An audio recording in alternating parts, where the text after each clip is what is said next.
రాష్ట్రంలో జరుగుతున్నటువంటి పరిణామాలు ముఖ్యంగా రైతుల పరిస్థితి, రైతుల సమస్యలు ఎలా ఉన్నాయి? ఈ అన్ని వివరాలతో మనతో మాట్లాడేందుకు మనతో జాయిన్ అవుతున్నారు ప్రముఖ రైతు నాయకులు వైఎస్ఆర్ కాంగ్రెస్ పార్టీ నేత నాగిరెడ్డి గారు. సార్ నమస్తే. నమస్తే అండి. బాగున్నారు సార్? బాగున్నాను సార్. చాలా కాలం తర్వాత. సార్ మీరు ఎట్లా ఉన్నారు? Yeah, going fine. Very good sir, thank you. Sir ఏంటి సార్ రాష్ట్రంలో రైతుల పరిస్థితి ఎలా ఉంది అంటే అసలు ఏం చెప్తారు మీరు? సార్ యాక్చువల్గా అంటే కూటమి ప్రభుత్వం వచ్చిన తర్వాత 2 ఖరీఫ్లు 2 రబీలు పూర్తయినాయి. 2 ఖరీఫ్లు పూర్తిగా దెబ్బతిన్నాయి. మొదటిగా రబీ కూడా పూర్తిగా దెబ్బతింది. ఇప్పుడు దానికంటే కూడా ఇప్పుడు ప్రస్తుతం రన్నింగ్ రబీ విషయంలో ఇప్పుడు మీతో చెప్తాను. ఈ రబీలో సాగు బాగానే జరిగిందండి. అంటే సాగు ఏరియా యావరేజ్ సాగు కంటే కూడా ఎక్కువ సాగు జరిగింది. వరి కానీ, మొక్కజొన్న కానీ, శనగ కానీ, పొగాకు కానీ ప్రధాన పంటలన్నీ.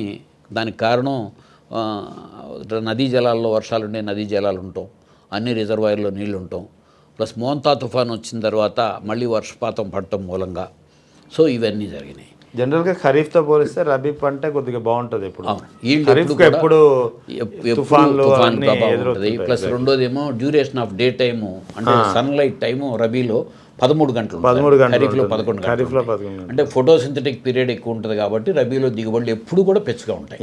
సో అది రబీని ఆశించే కౌలుదారుడు కూడా రబీ కోసమే కౌలు చేస్తాడు గోదావరి డెల్టాలో. ఇప్పుడు ఇక్కడ కూడా రబీ ఆశాజనకంగానే సాగు జరిగింది. ఆశాజనకంగా సాగు జరిగిన తర్వాత పంట సాగు జరిగితేనే రైతుకు లాభం రాదు.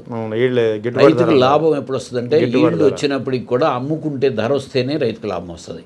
ఇప్పుడు నీళ్ళు లేక ఒక దుక్కి దున్నిన తర్వాత వర్షం లేక మధ్యలో ఎండిపోయింది అనుకోండి, అంటే 40% ఇన్వెస్ట్ చేస్తాడు.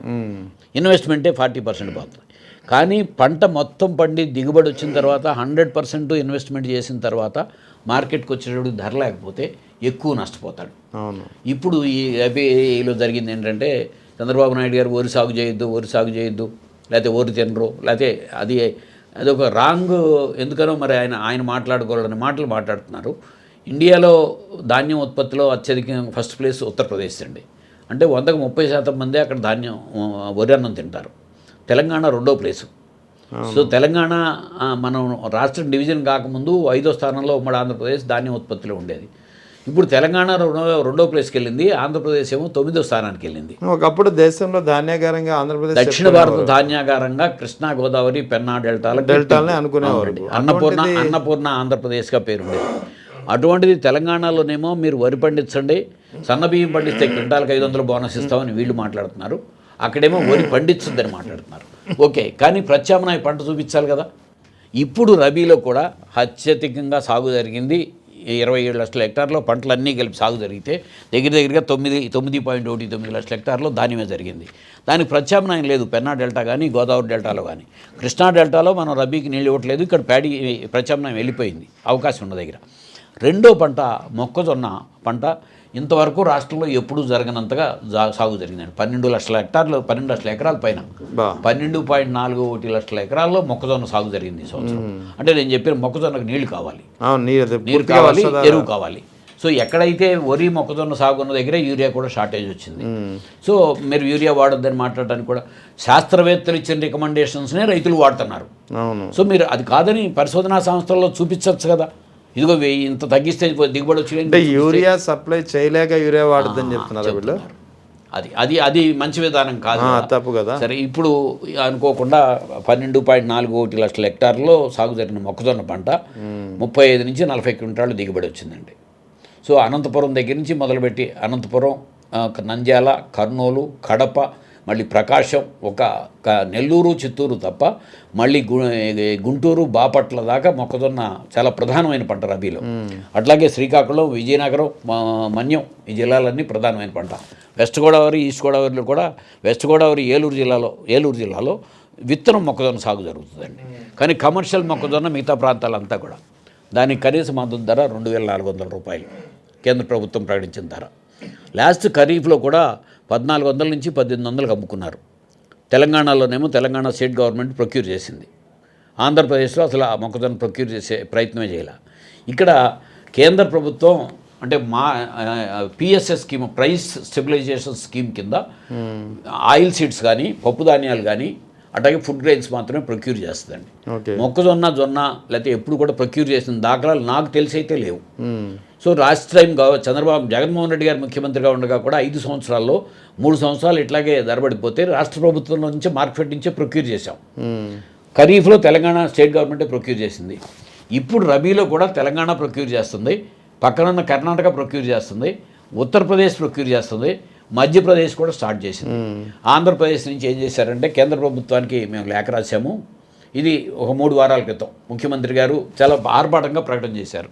వ్యవసాయ శాఖ మంత్రి గారు కూడా లాభసాటి ధర ఇప్పిస్తాం మేము కేంద్ర ప్రభుత్వానికి రాశామని. మొన్న రైతు సంఘాలు వెళ్ళి కలిస్తే మా దగ్గర డబ్బులు లేవు, సో మేము ఒక మొక్కజొన్నే కాదు ఏ పంటనే మేము కొనలేమని చెప్పి మాట. అంటే అది బాధ్యతారాహిత్యం కదా. సో పంట పండించిన తర్వాత తాను ధర్మబద్ధంగా రావాల్సిన వాటలు అతను 2400కి 2800 రాలేదని అంటలా. ప్రభుత్వం ప్రకటించిన మద్దతు ధర 2400 నాకు ఇప్పించమని అడుగుతుంటే దానికి అసలు ఆ మాట మాట్లాడటం, అంతకుముందు ఆయన నోటితోనే మీకు లాభసాటి ధర ఇప్పిస్తాం కేంద్రానికి లేఖలు రాసామన్నారు. సో కేంద్రంలో రాష్ట్రంలో ఉంది ఒకటే ప్రభుత్వం కదా, కానీ తెలంగాణలోనూ కేంద్రంలో ఉంది ఒకటే ప్రభుత్వం కాదు, వేరే కర్ణాటకలోనూ కేంద్రంలో ఉంది కూడా వేరే ప్రభుత్వం, ఒకటే ప్రభుత్వం కాదు.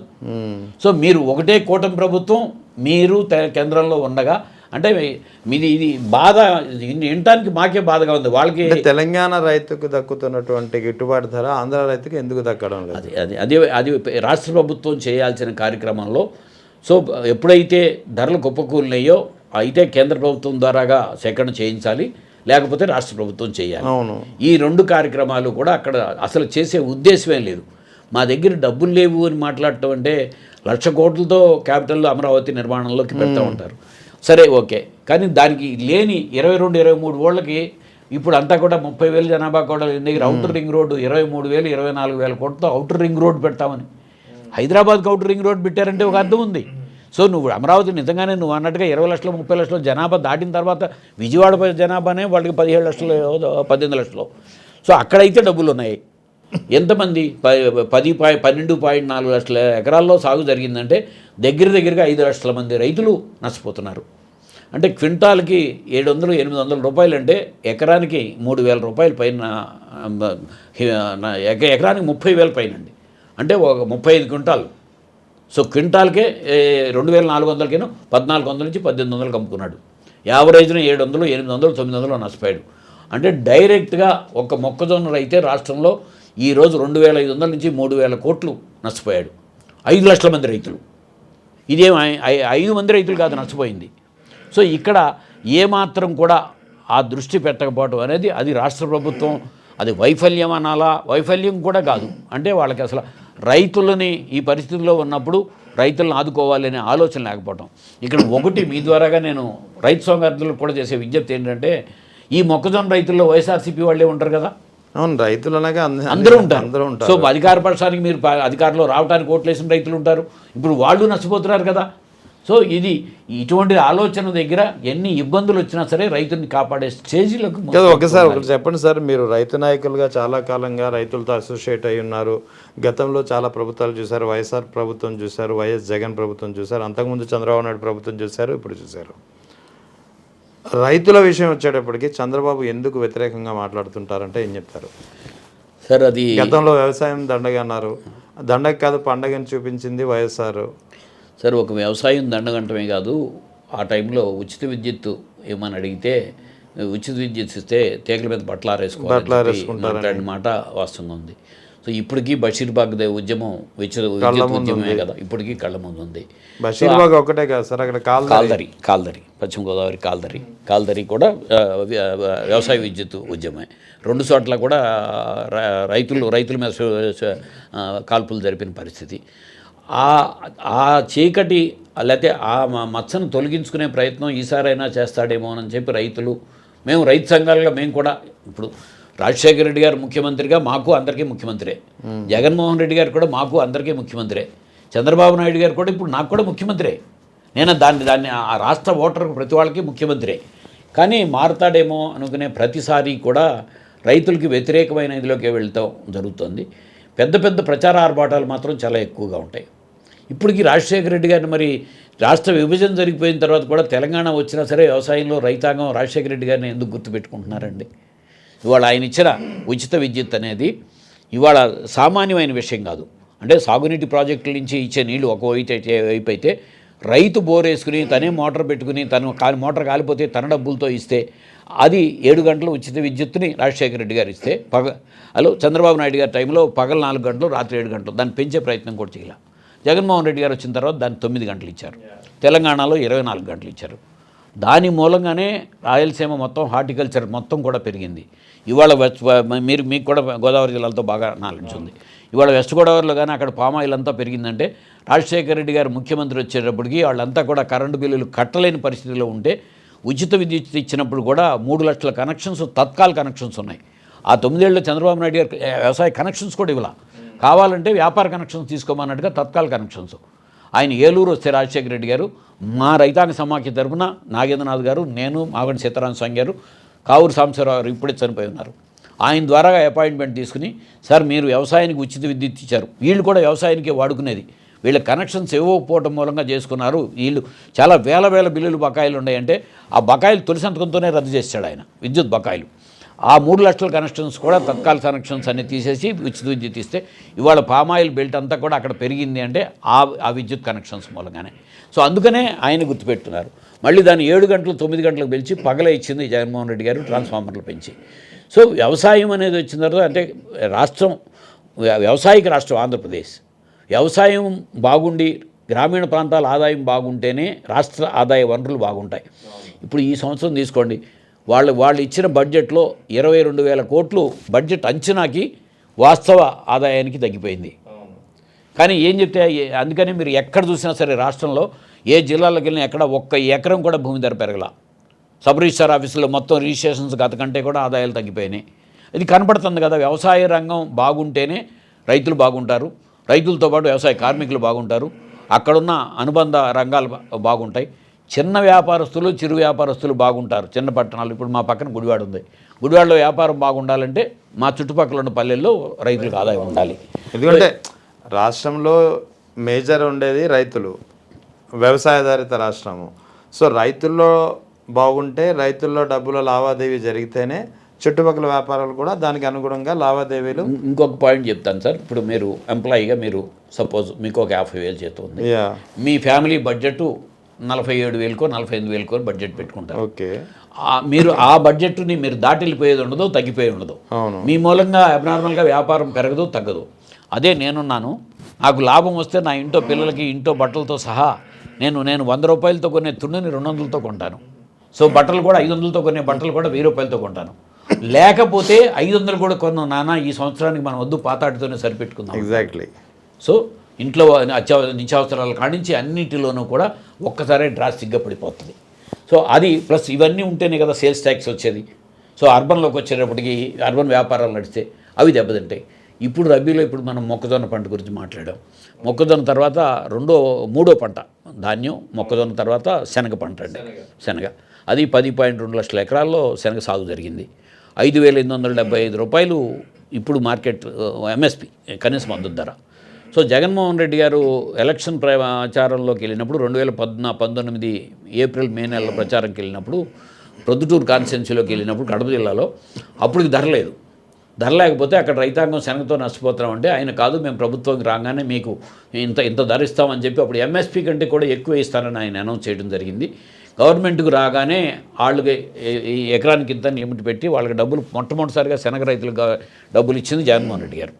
ఆ తర్వాత కేంద్ర ప్రభుత్వం మీద ఒత్తిడి తీసుకొచ్చి మేమున్న 4 సంవత్సరాల పీరియడ్లో ఇంపోర్ట్ డ్యూటీ అంటే దగ్గరగా 40 to 60% శనగ import duty plus agriculture development cess వేయించడం జరిగింది. దాంతో మా లాస్ట్ గవర్నమెంట్ 2023-24లోనే 8,000 రూపాయలు క్వింటాల్ శనగ అమ్మిందండి. మీరు కావాలంటే ప్రభుత్వానికి టీవీల్లోనే వచ్చినాయి. ఆళ్ళ రైతాంగం చెప్పిన మాట. 2 సంవత్సరాల క్రితం గత ప్రభుత్వంలో మేము 8,000కి అమ్ముకున్నాం. ఇది 3వ సంవత్సరం వచ్చిన తర్వాత వాళ్ళు 4,500 నుంచి 5,000కి అమ్ముకుంటున్నాం. అంటే 8,000ది ఇప్పుడు 9,000కి వెళ్ళాలి. అంటే పెరిగిన ఖర్చుల ప్రకారం. కానీ అసలు లేకుండా వెళ్ళిపోతుంది. లాస్ట్ ఇయర్ నిలబెట్టింది అంతా అట్లాగే ఉంది. ఇంపోర్ట్ డ్యూటీలు 0 చేసేశారు. చేయటం మూలంగా ఇదంతా ఉందని చెప్పి అంటే పంట రాకముందే మొట్టమొదట నేను ఈ కామర్స్ మినిస్ట్రీకి వ్యవసాయ శాఖ మంత్రి గారికి నేను లెటర్ పెడుతూ మా ఎంపీలు వైవి సుబ్బారెడ్డి గారు, అవినాష్ రెడ్డి గారు, గురుమూర్తి రెడ్డి గారు, మా సుభాష్ చంద్రబోస్ గారు అందరూ కూడా ఇది ఈ ఒక ఆంధ్రప్రదేశ్ కాదు, దేశవ్యాప్తంగా శనగ రైతుల పరిస్థితి చాలా క్లిష్టమైన పరిస్థితి ఉంది. ఆ ఇంపోర్ట్ డ్యూటీని మనం మళ్ళీ పెంచకపోతే ఈ రైతులు మొత్తం అసలు కనీసం వాళ్ళ పెట్టుబడి కూడా రాని పరిస్థితి ఉంటుందంటే మేము లెటర్లు రాసాం. రాష్ట్ర ప్రభుత్వాన్ని నుంచి మేల్కోవాల్సిన పరిస్థితుల్లో ఎక్కడెక్కడ వాళ్ళు ఒక లెటర్ కూడా రాసింది లేదు. సో దాన్ని ఈ సంవత్సరం 10% వేశారు. 10% వేస్తే ఏం ఉపయోగం లేదండి. మన దేశంలో కావాల్సిన దానికంటే కూడా ఉత్పత్తి మన దేశంలోనే ఉంది, నిరుడి నిల్వ ఉన్నాయి. మళ్ళీ బయట నుంచి దిగుమతి అయితే ఏం జరుగుతుంది? ధర కుప్పకూలిపోయింది. సో దీంట్లో 7.2 లక్షల టన్నులు శనగలు రాష్ట్రంలో ఉత్పత్తి, అంటే మంచి, అది కూడా దిగుబడి బాగానే వచ్చిందండి ఈ సంవత్సరం. 7 క్వింటాల నుంచి 11 క్వింటాలు 12 క్వింటాలు దిగుబడి వచ్చింది. అంటే ఈ లెక్కన మీరు చెప్తున్నట్టు మొక్కజొన్న మంచి ఈల్డింగ్ వచ్చింది, శనగ మంచి ఈల్డింగ్ వచ్చింది, మూడో పంట పొగాకు కూడా మంచి ఈల్డింగ్ వచ్చింది, 4 అరటి బ్రహ్మాండం వచ్చింది. సో పంటల వరకు ఈల్డింగ్ అయితే బాగానే ఉంది, కానీ రైతు సమస్య మాత్రం ఈల్డింగ్ ఎక్కువ ఉండి ధరలకి ఇంకెక్కువ నష్టపోయాడండి. అదే సో దాంట్లో శనగ దగ్గరికి వచ్చేటప్పటికి 5,875 రూపాయలు కనీసం మద్దతు ధర. అసలు అది గిట్టుబాటు కాదు. మేము సెంట్రల్ గవర్నమెంట్ కూడా రాసినప్పుడు డ్యూటీ అయిందని వ్యవసాయ శాఖ మంత్రి గారికి ఏమో 7,000 లేకపోతే గిట్టుబాటు కాదు, క్వింటాల్కి 1,000 రూపాయలు బోనస్ ఇవ్వాలి అని చెప్పి రాసాం. సో బోనస్ వదిలిపెట్టి 5,875 కూడా ఇప్పుడు వాళ్ళకి అందట్లా. సో 7 లక్షల పైన ప్రొడక్షన్ ఉంటే 94,500 టన్నులకు మాత్రమే ప్రొక్యూర్మెంట్కి కేంద్ర ప్రభుత్వం అనుమతి ఇచ్చింది.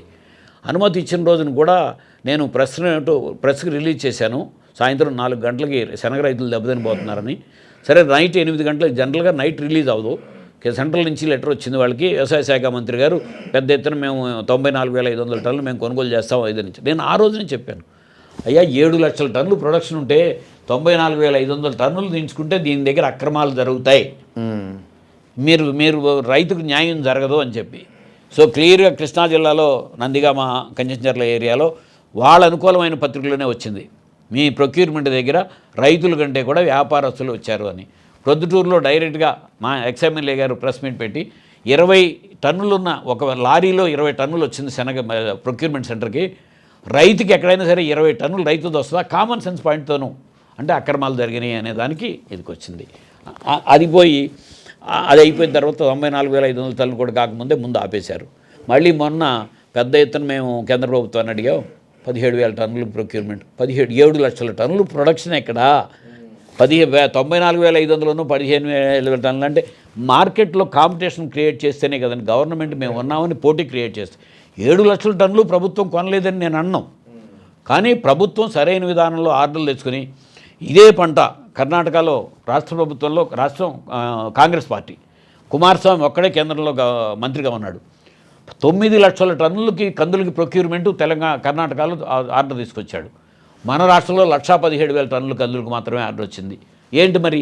మీరు అక్కడ ఇక్కడ ఉంది ఒకటే ప్రభుత్వమే కదా, 2 కేంద్ర మంత్రులు ఉన్నారు కదా. అసలు మీరే చంద్రబాబు నాయుడు గారు ఫోన్ చేస్తే అయిపోద్దని మీరే చెప్తున్నారు కదా. నిజమే, మీరు భాగస్వాములు.